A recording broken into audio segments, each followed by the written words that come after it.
The Jews in Jesus' time taught people to love your neighbor but hate your enemy. In fact, that's what the world seems to teach as well. But what if I were to tell you that Jesus told everyone not just to love only your neighbor, but your enemy as well? The very thought of loving your neighbor sounds illogical, perhaps impossible. But he proclaimed this commandment in the Sermon on the Mount. Let's look at Matthew chapter 5 verses 43 to 48. Ye have heard that it hath been said, Thou shalt love thy neighbor and hate thine enemy. But I say unto you, love your enemies, bless them that curse you, do good to them that hate you, and pray for them which despitefully use you and persecute you, that ye may be the children of your Father which is in heaven. For he maketh his sun to rise on the evil and on the good, and sendeth rain on the just and on the unjust. For if ye love them which love you, what reward have ye? Do not even the publicans the same?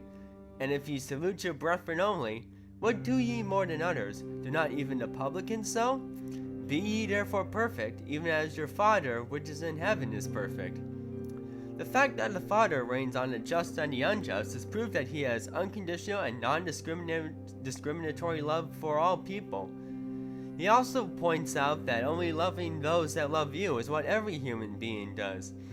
Christians stand out from the crowd by not only loving those that love us, but by even loving our enemies and those who want to persecute us, just as Jesus himself did. He even forgave those who crucified him when he said, Father, forgive them, they don't know what they're doing. What can we take away from this, and how can we apply this to our lives? As someone part of the furry fandom, I'll use the drama in the fandom as an example. This could probably apply to drama in other fandoms too. In the furry fandom, I've seen the most drama come from friendships and relationships gone wrong, along with people paying an artist only to not get an art piece or a fursuit from them. This has led to all sorts of tension and hurt feelings that has plagued the fandom ever since. In fact, it's not exclusive to the fandom, it's the result of our sin nature. But here we can apply what Jesus taught us. So, if you've got a friend that you have a beef with, or if you've got an ex-boyfriend or girlfriend that hurt you, or if someone really made you angry because you paid them to do art or a fursuit for you and you didn't get it, just stop and read what Jesus said. No matter how you might feel, Jesus said to love them anyway. Because you know what? We're all sinners. We all have issues and we all have problems. We've all hurt somebody in some way because the fact of the matter is that we aren't perfect. So here's the main takeaway.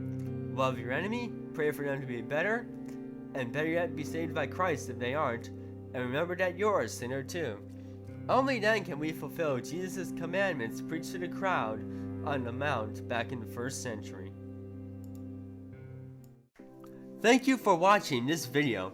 The Godly Dragon's goal is to roar the gospel of Jesus Christ around the world. If you like this video and want to follow and support this ministry, you can do so in the following ways. You can subscribe to us on YouTube to keep up with brand new videos to get uploaded to the Godly Dragon YouTube channel. If you'd also like to see additional encouraging content from us, you can also follow our Facebook page or follow us on Instagram and Twitter. I also have a blog made with Blogger where scripts for Godly Dragon videos are made. The Godly Dragon also has a website you can check out. The Godly Dragon also has presences on several alternative tech platforms. New videos are also uploaded to BitChute, a free speech alternative to YouTube. If you prefer BitChute over YouTube, you can subscribe to us there to help us become more popular in the alternative tech world. New videos are also uploaded to a new alternative called JoshWho TV, as a means of reaching out to as many people as possible.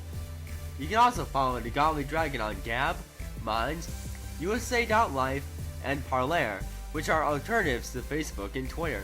God bless everyone.